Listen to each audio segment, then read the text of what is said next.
Shut up and sit down. Welcome to the Answer is Yes podcast, where we will explore the cause and effect of just saying yes in your everyday life or in business.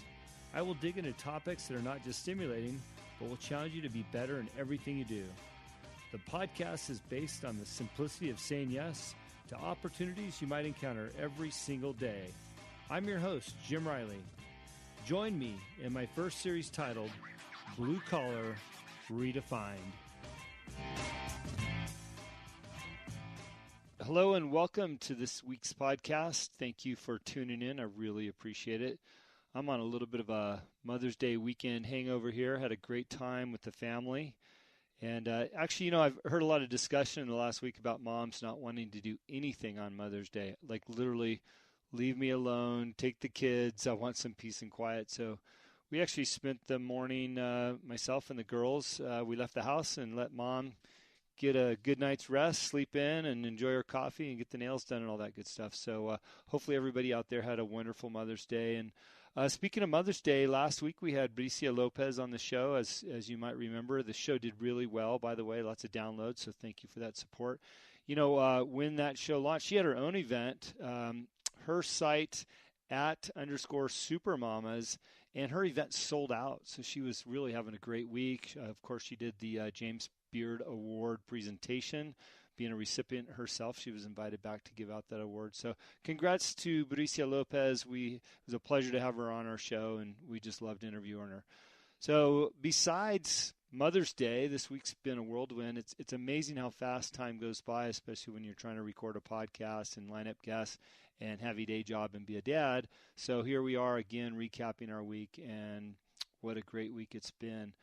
Baja United stuff. Incredible opportunities abound. We're off to a great month of sales out in the marketplace. Hopefully you will find Baja United wines like Monte Chinique at a grocery store near you. If you live by a Whole Foods in the San Diego area, you can find Monte Chinique on the shelves down there. There's a couple great stores off the 5 freeway.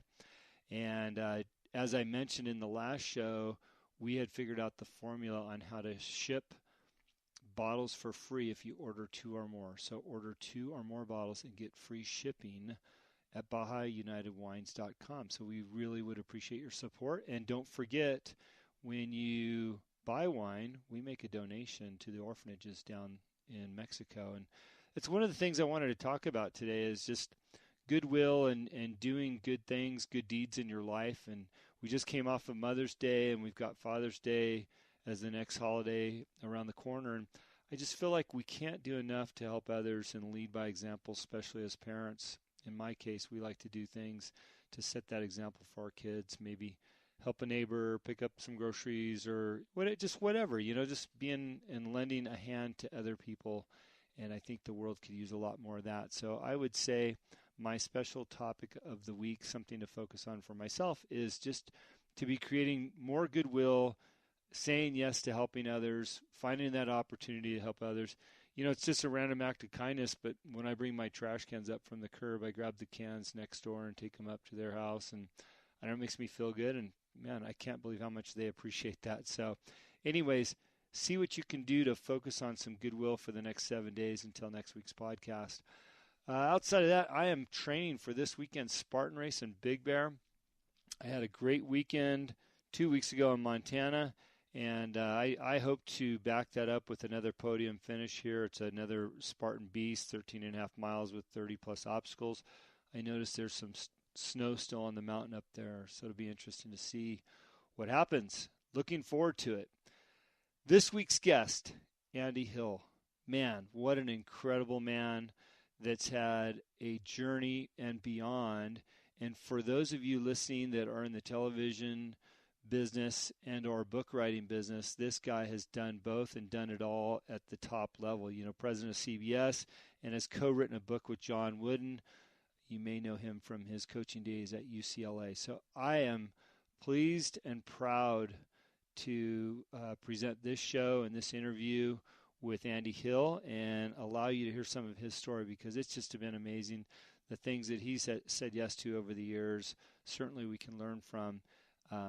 especially after taking a closer look at his life. So please enjoy the show. Again, Andy Hill, and thank you for downloading this podcast.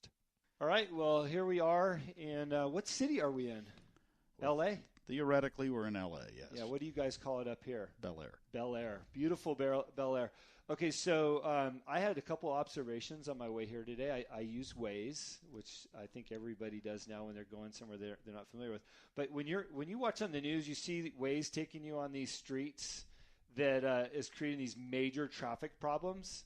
Yeah, I was on a whole bunch of those streets from the 101 up and over the hill. It was amazing. It's sort of taken the edge out of being a local because all the old shortcuts aren't shortcuts anymore. They're filled with traffic. Yeah, literally. And there was a lot of those almost one-lane roads going up a hill that I could imagine the neighbors must just hate it. Well, as a matter of fact, we evacuated during the fire, and there was a real problem because Waze was sending people to roadblocks. Oh, wow.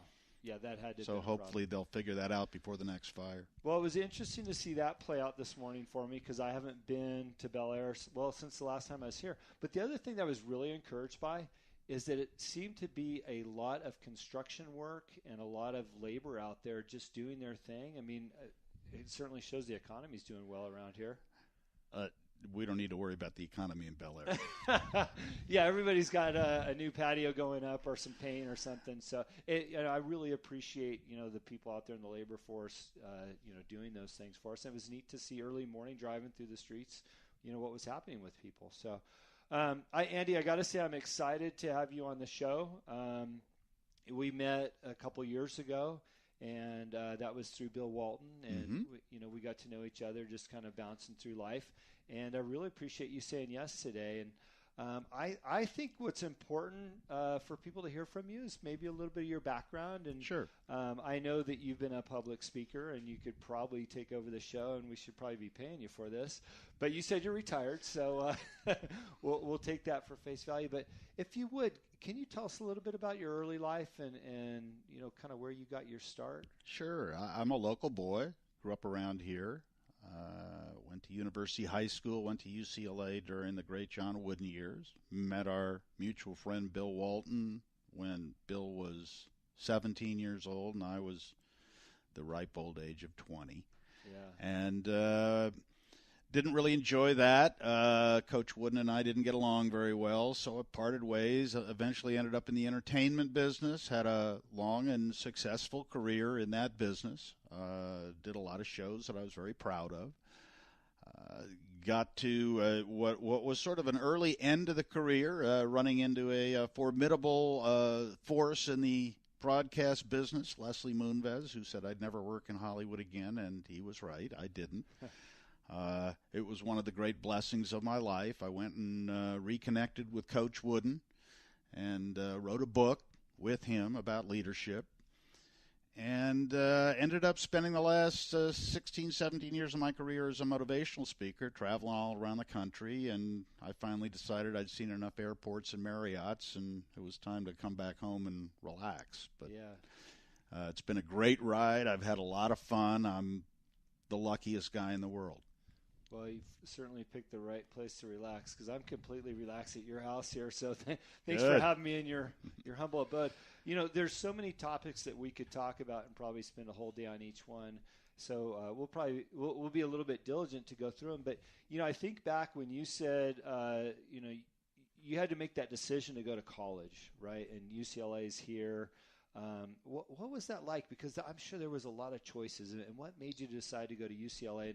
And was it then what it is today to everybody? Oh, not even close. There was no internet. I went to UCLA.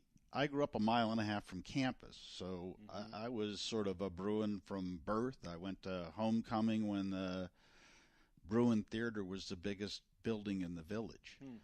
And where the dorms are today were fields and hills that I used to ride my bicycle through. So there was a part of me that was always sort of a Bruin. And then, of course, I fell in love with basketball around the age of 13. I'd been into baseball until then. And And by the way, boy, is that different. Youth sports. I mean, I don't think my parents came to a game until I was in high school. And, now I'm going with my grandson to Omaha for a week to play baseball. It's a whole different world. And, there was this guy, John Wooden.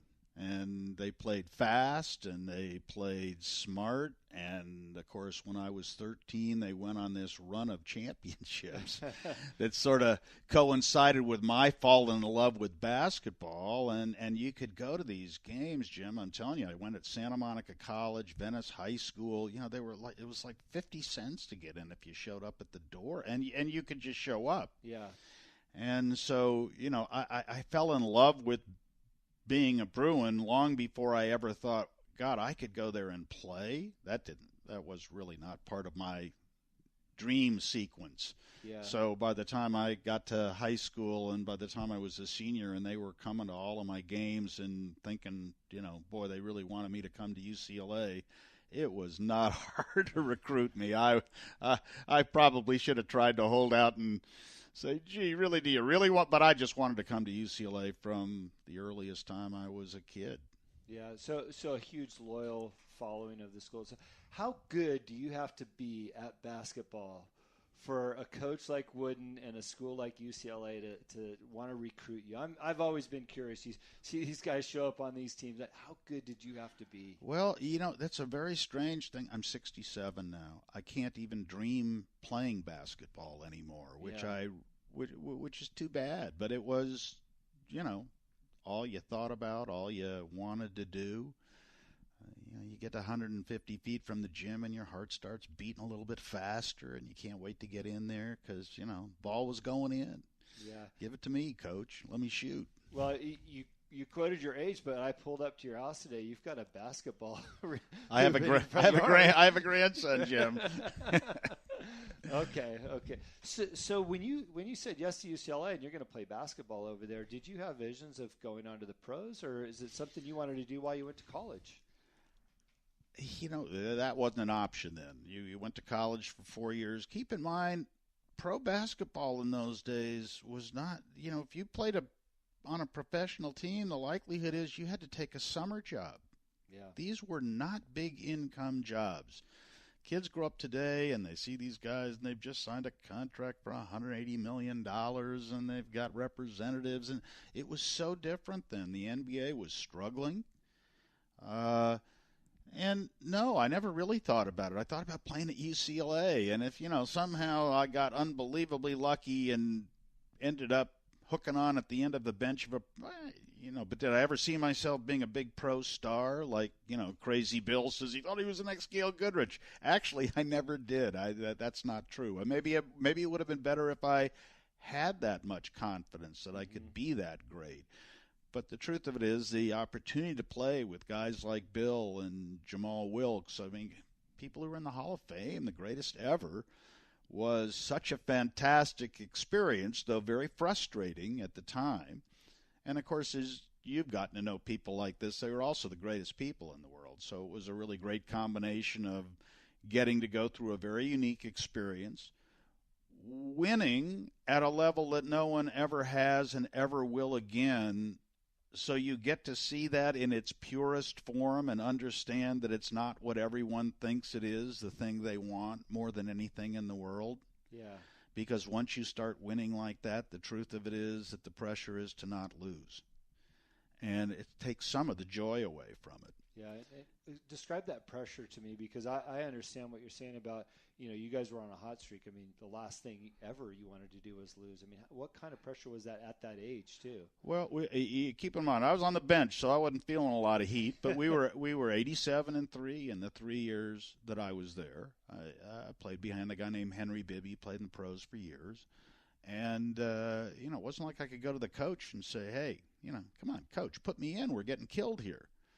We were killing people. Yeah. And interestingly enough, it was also at a point in time where there was tremendous turmoil on campus, the Vietnam War, a lot of racial tension, the Watts riots in '65. So, it was a lot of heightened feeling. And yet, somehow, UCLA basketball washed all that away.